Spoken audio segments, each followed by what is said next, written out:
अगर तुम यह चाहते हो कि तुम्हारा शरीर स्वस्थ हो तो केवल सोचने से कुछ नहीं होगा। तुम्हें रोज व्यायाम करना होगा, सही भोजन करना होगा, आलस्य छोड़ना होगा। यही अनुशासन है।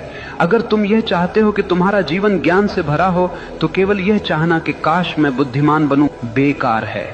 तुम्हें किताबें पढ़नी होंगी, ध्यान करना होगा, अपने भीतर प्रश्नों को गहराई से देखना होगा। यही अनुशासन है। याद रखना, चाहत बीज है और अनुशासन उसका पानी। बीज कितना भी महान क्यों न हो, अगर उसे पानी न मिले तो वह सूख जाएगा। ठीक वैसे ही तुम्हारी चाहतें बिना अनुशासन के मर जाती हैं। आज दुनिया में लाखों लोग सपने देखते हैं, लेकिन केवल वही लोग सफल होते हैं जिनके पास अनुशासन है, क्योंकि सपनों को हकीकत तक पहुंचाने का काम केवल अनुशासन ही करता है। और अनुशासन कोई कैद नहीं है, अनुशासन तो आजादी है। आजादी इस बात की कि तुम अपने ही आलस्य, अपनी ही कमजोरियों और अपने ही डर से मुक्त हो जाओ।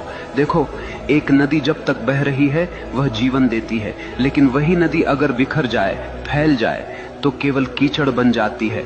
अनुशासन नदी के किनारों जैसा है जो तुम्हारी ऊर्जा को दिशा देता है, गहराई देता है और तुम्हें तुम्हारे मंजिल तक ले जाता है।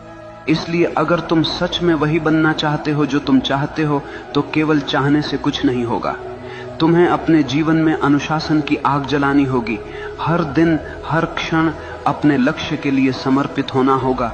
और जब चाहत और अनुशासन मिलते हैं तो चमत्कार होता है। तब मनुष्य वही बनता है जो वह चाहता है।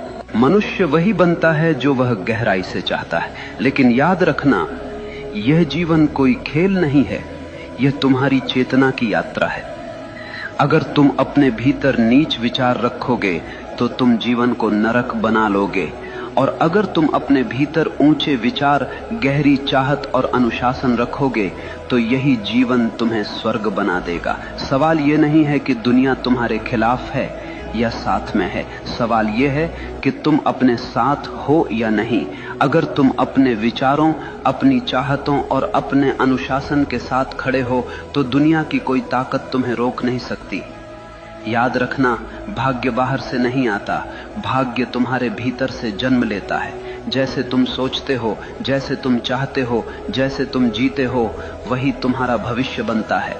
तो उठो, अपने डर को छोड़ो, अपने संदेह को जलाओ, अपनी चाहत को इतना गहरा बना लो कि वह तुम्हारी हर सांस में समा जाए, और फिर देखना पूरा ब्रह्मांड तुम्हारे रास्ते को साफ करने लगेगा।